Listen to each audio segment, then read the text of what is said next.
Lieutenant Williams, a police officer attached to the Juvenile Division. I'm on my way to Monroe Junior High School to talk to a group of young people. That looks innocent enough, doesn't it? Lots of young people hitchhike. Seems like a good way to get from one place to another. But sometimes there are dangers involved that never meet the eye. Let's take the case of Jimmy Barnes. Jimmy played baseball all afternoon, and he didn't feel like walking home, so he decided to thumb a ride.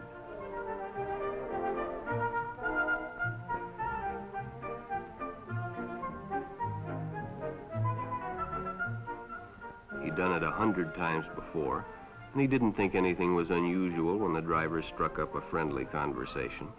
In fact, he seemed like a real nice guy. He asked Jimmy if he played baseball in the park often.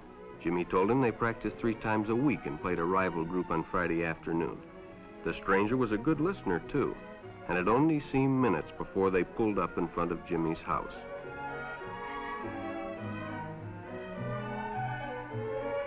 When Jimmy got out, the stranger gave him a friendly pat.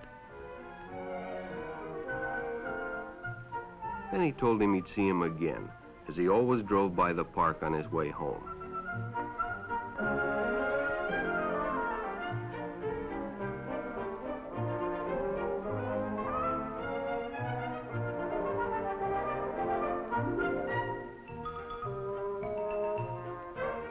Sure enough, the following day, when Jimmy finished playing ball, well, the man was there waiting.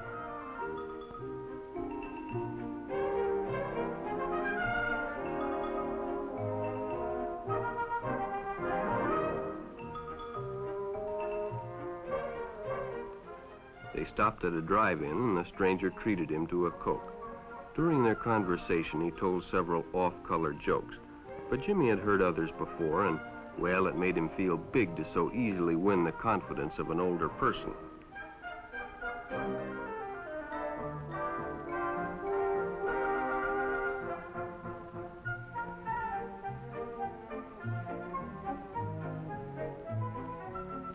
The following Saturday, they went fishing together. By now, they were using first names. Ralph said it was more friendly.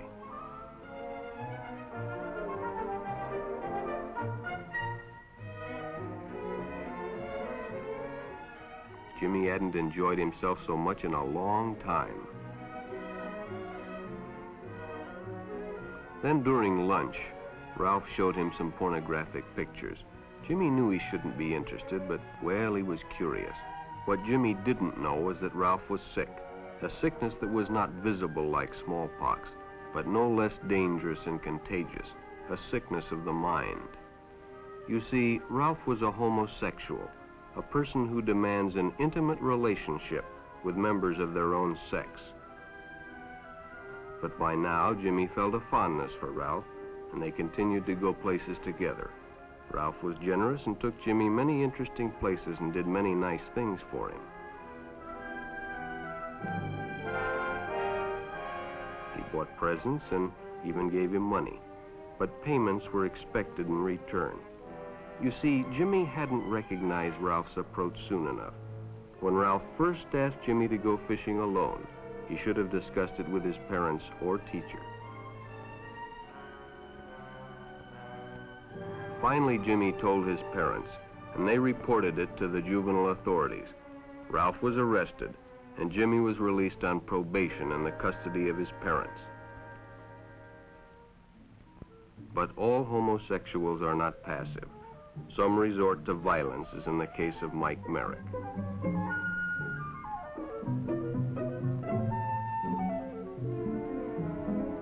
In the heat of competition, no one noticed the man who sat and watched.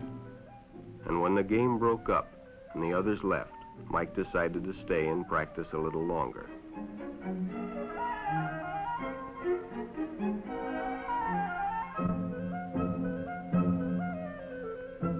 The stranger joined him. He was friendly and, well, it was better than playing alone.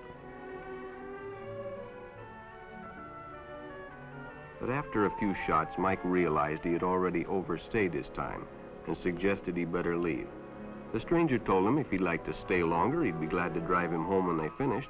Sounded great to Mike. Chance to play longer and get a ride home, too.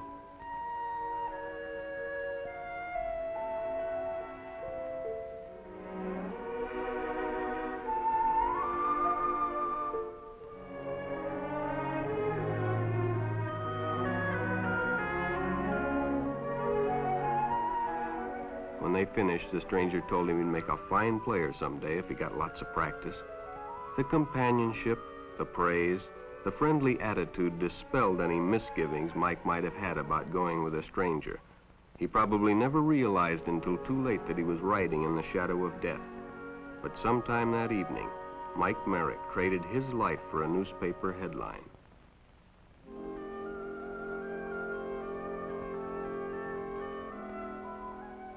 As Denny and Jerry got the papers ready for Jerry's afternoon delivery, they only casually noticed the two boys that raced by in the afternoon traffic, and they didn't pay much attention to the car that drew up shortly afterwards until the man called them over.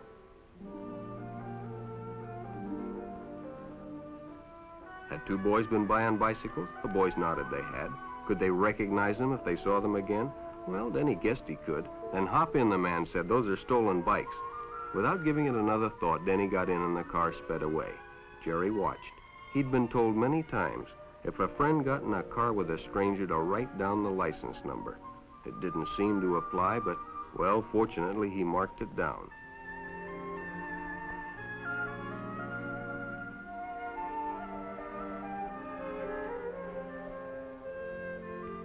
When he delivered a paper to Denny's house, he asked his mother if they'd caught the boys that had stolen the bicycles.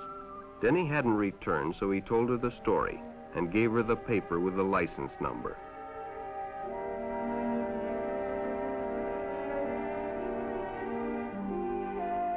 Being a careful parent, she decided to call the police. Jerry supplied the necessary information, and the stranger's car was quickly spotted. It was a good example of how important it is to always get the license number and description of any stranger who takes a young person off alone, no matter what they tell you.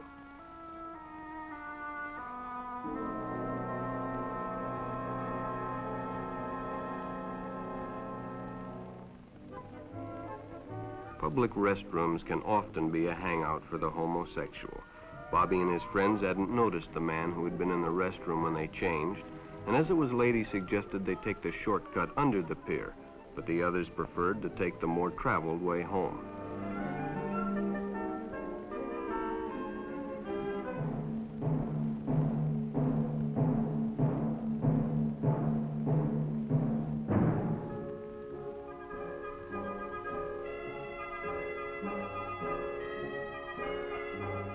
When Bobby recognized the stranger as the man in the restroom, the shortcut under the pier didn't seem like a good idea at all.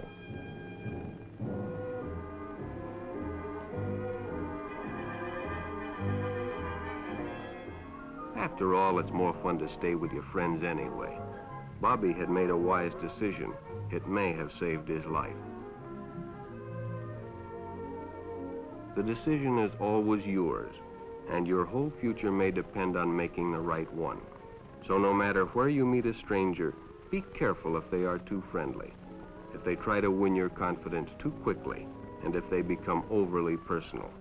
One never knows when the homosexual is about. He may appear normal, and it may be too late when you discover he is mentally ill. So keep with your group, and don't go off alone with strangers unless you have the permission of your parent or teacher.